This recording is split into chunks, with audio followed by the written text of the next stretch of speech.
सनातन धर्म एक अजीब और रहस्यमयी दुनिया से भरपूर है, जहां हर वस्तु, हर तत्व और हर शक्ति का गहरा अर्थ है। लेकिन क्या आपने कभी सोचा है कि इस धर्म में कुछ ऐसी शक्तिशाली तलवारें हैं जो न सिर्फ शारीरिक युद्ध में मदद करती हैं, बल्कि आत्मा की उन्नति के लिए भी महत्वपूर्ण मानी जाती हैं। ये तलवारें सिर्फ धातु की नहीं, बल्कि दिव्य ऊर्जा और सिद्धियों से ओतप्रोत हैं। इन तलवारों के बारे में जितना कम सुना गया है, उतना ही इनका प्रभाव गहरा और रहस्यमय है। क्या ये तलवारें किसी खास उद्देश्य के लिए बनाई गई थीं, या फिर ये कुछ और ही उद्देश्य पूरा करती हैं? इन तलवारों के बारे में जानना किसी रहस्य को उजागर करने जैसा है। वे शक्तियां जो न सिर्फ शत्रुओं को पराजित करती हैं, बल्कि आत्मा को भी पवित्र बनाती हैं। लेकिन क्या आप तैयार हैं इन तलवारों के रहस्यों का पर्दाफाश करने के लिए? इन शक्तियों के बारे में जानने के बाद आपका जीवन हमेशा के लिए बदल सकता है। आइए हम आपको लेकर चलते हैं इस अनोखी यात्रा पर, जहां आप जान पाएंगे सनातन धर्म की उन 6 शक्तिशाली तलवारों के बारे में, जिनका प्रभाव केवल युद्ध में ही नहीं, बल्कि जीवन के हर पहलू पर पड़ता है। हिंदू महाकाव्यों में कई ऐसे अस्त्र शस्त्र पाए जाते हैं जिनका उपयोग आम योद्धा नहीं कर सकते थे। इनमें से एक अत्यंत शक्तिशाली अस्त्र था तलवार और खड़ग। महाभारत और रामायण में हम ऐसे कई महान योद्धाओं का वर्णन पाते हैं जिन्होंने या तो वरदान स्वरूप या अपनी अद्वितीय क्षमता के बल पर इन तलवारों और खड़गों को प्राप्त किया था। शस्त्रों की श्रेणी में तलवार का एक सिरा तेज और धारदार होता है, जबकि खड़ग दोनों किनारों से धारदार होती है। लेकिन इस वीडियो में हम उन खास तलवारों की बात करेंगे जो केवल देवताओं की शक्तियों से सुसज्जित थीं। ये अस्त्र मानव द्वारा निर्मित नहीं थे, बल्कि इन्हें देवताओं ने खुद तैयार किया था। आइए हम आपको रामायण और महाभारत की 6 सबसे शक्तिशाली तलवारों के बारे में विस्तार से बताते हैं, जिनके स्वामी महान योद्धा थे। नंबर 6। महाभारत के शांति पर्व के अनुसार असी नामक एक शक्तिशाली तलवार ब्रह्मा जी द्वारा महर्षियों के यज्ञ से प्रकट की गई थी। यज्ञ के दौरान एक भयंकर आकृति प्रकट हुई, जिसका रूप और रंग कमल के समान था। ब्रह्मा जी ने इसे जगत की रक्षा और असुरों से युद्ध के लिए प्रकट किया। उस आकृति ने तुरंत ही एक तीखी तलवार का रूप लिया और उसे अस्सी नाम से जाना गया। ब्रह्मा जी ने यह तलवार महादेव को दी, जिन्होंने इसका उपयोग कई राक्षसों का संहार करने में किया। विशेष रूप से जालंधर से युद्ध के दौरान महादेव ने इसे प्रमुखता से इस्तेमाल किया था। इसके बाद महादेव ने यह तलवार भगवान विष्णु को सौंप दी और आवश्यकता पड़ने पर विष्णु जी ने भी इसका उपयोग किया।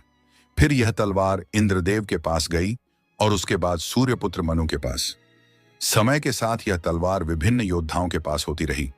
अंततः यह द्रोणाचार्य के पास पहुंची, जिन्होंने अपनी विद्या के बल पर इसे प्राप्त किया।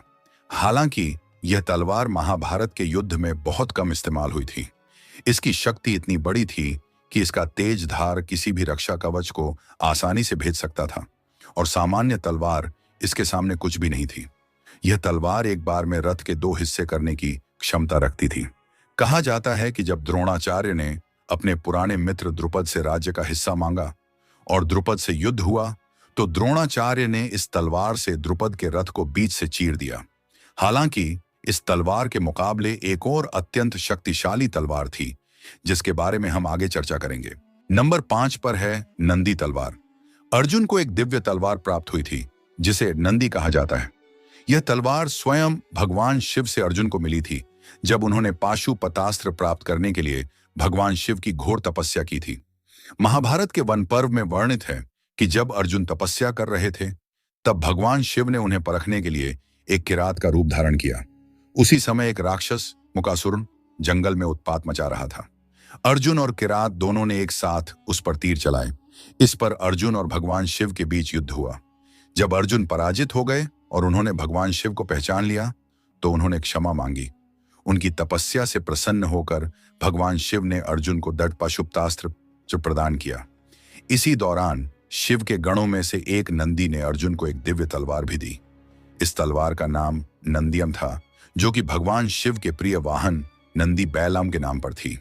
यह तलवार किसी भी सामान्य तलवार की तुलना में अत्यधिक शक्तिशाली थी, और केवल वही योद्धा इसे धारण कर सकता था जो शिव का अनुग्रह प्राप्त कर चुका हो। इस तलवार को तोड़ा नहीं जा सकता था, और इससे किया गया वार अचूक होता था। तलवार इतनी तेज थी कि इससे किया गया वार बाण के समान वेगवान और अजेय होता था। यह तलवार विरोधी के किसी भी दिव्य अस्त्र को काटने में सक्षम थी। अर्जुन ने इस तलवार का उपयोग विशेष रूप से निकट युद्ध में किया था, जब धनुष और बाण प्रभावी नहीं होते थे। जब अर्जुन का धनुष गांडीव क्षतिग्रस्त हो गया था, तब उन्होंने इस तलवार का उपयोग निकट युद्ध में किया। अर्जुन ने जयद्रथ वध के दौरान भी इस तलवार को अपने पास रखा था, ताकि किसी भी आकस्मिक स्थिति में उपयोग कर सकें। महाभारत युद्ध के बाद अर्जुन ने अपने सभी दिव्य अस्त्रों को पुनः भगवान शिव, इंद्र और अन्य देवताओं को लौटा दिया। ऐसी मान्यता है कि अर्जुन ने नंदी तलवार को भी भगवान शिव को अर्पित कर दिया था, जिससे यह स्वर्गलोक लौट गई। अर्जुन को नंदी नामक यह तलवार भगवान शिव के आशीर्वाद से प्राप्त हुई थी। यह एक अत्यंत शक्तिशाली और दिव्य तलवार थी, जिसका उपयोग अर्जुन ने कई महत्वपूर्ण युद्धों में किया। हालांकि महाभारत के अंत में अर्जुन ने इसे वापस लौटा दिया, जिससे यह तलवार अब किसी भी लोकों में नहीं पाई जाती। चौथे नंबर पर है कौशल्य तलवार, जिसका निर्माण विश्वकर्मा जी ने गुरु बृहस्पति के लिए किया था। देवताओं के गुरु बनने के बाद राक्षसों से बचने के लिए उन्होंने इस तलवार का कई बार उपयोग किया। एक समय बाद भीष्म पितामह, जो गंगा पुत्र थे, उनसे शिक्षा लेने आए और इस दौरान यह तलवार भीष्म को प्राप्त हुई। भीष्म, जिन्होंने आजीवन ब्रह्मचर्य का पालन किया, ने इस तलवार की शक्ति को अपने तपोबल से और बढ़ाया। इसके परिणाम स्वरूप इसका मुकाबला करना किसी भी राजा या योद्धा के बस में नहीं था।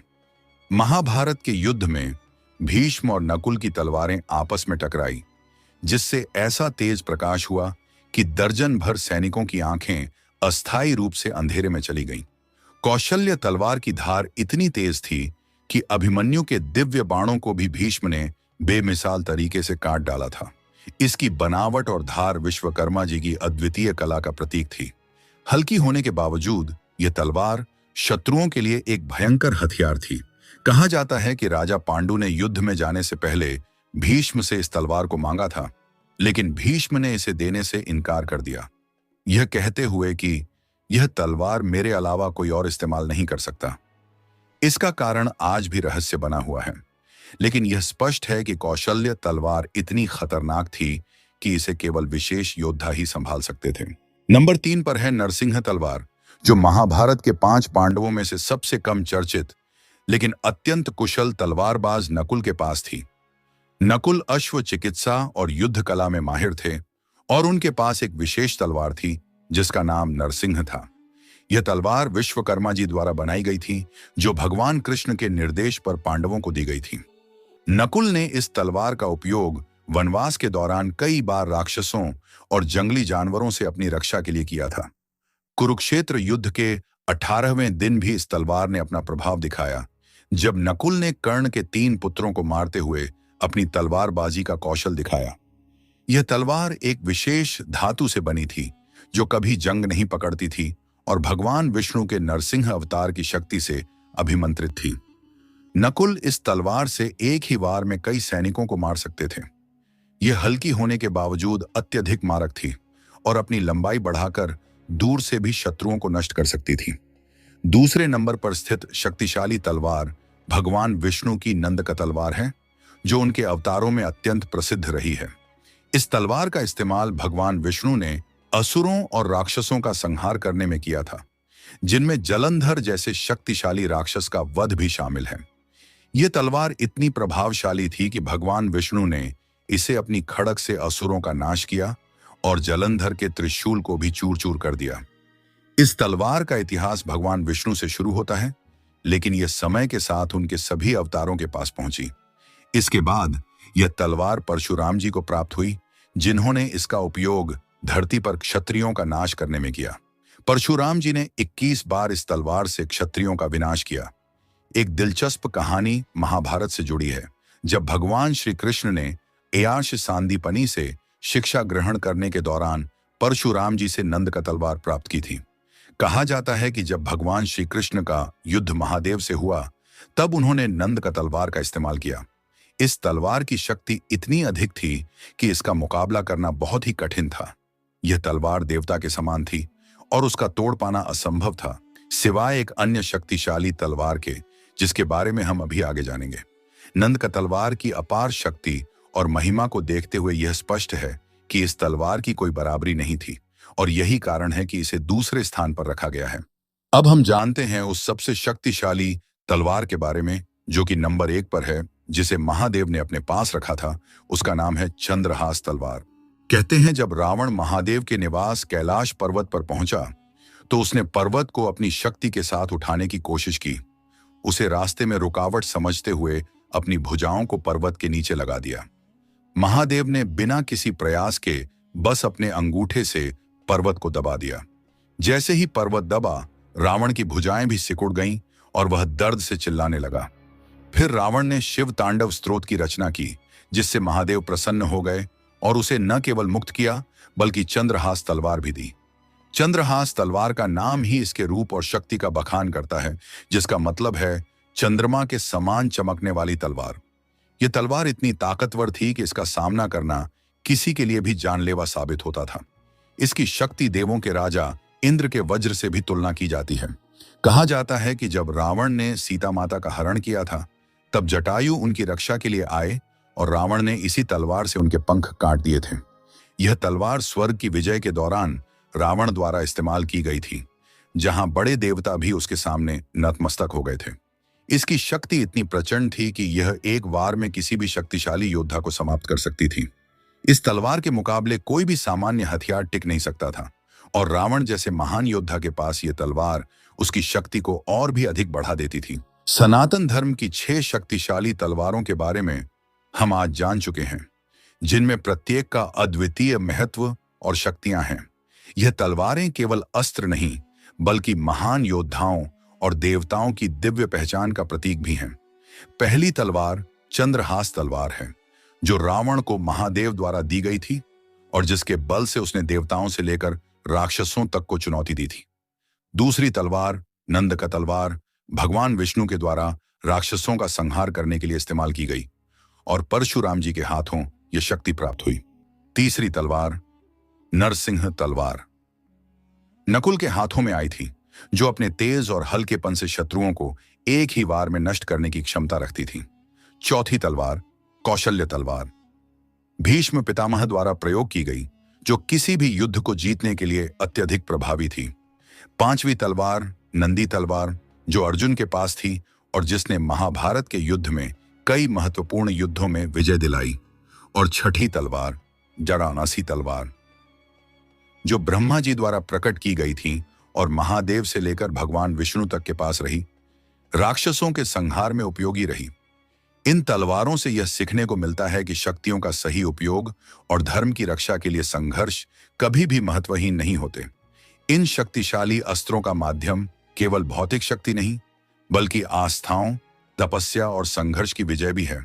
तो दोस्तों, अगर आपको यह वीडियो पसंद आया हो तो कृपया इसे लाइक और शेयर करें और हमारे इस YouTube चैनल को सब्सक्राइब करें।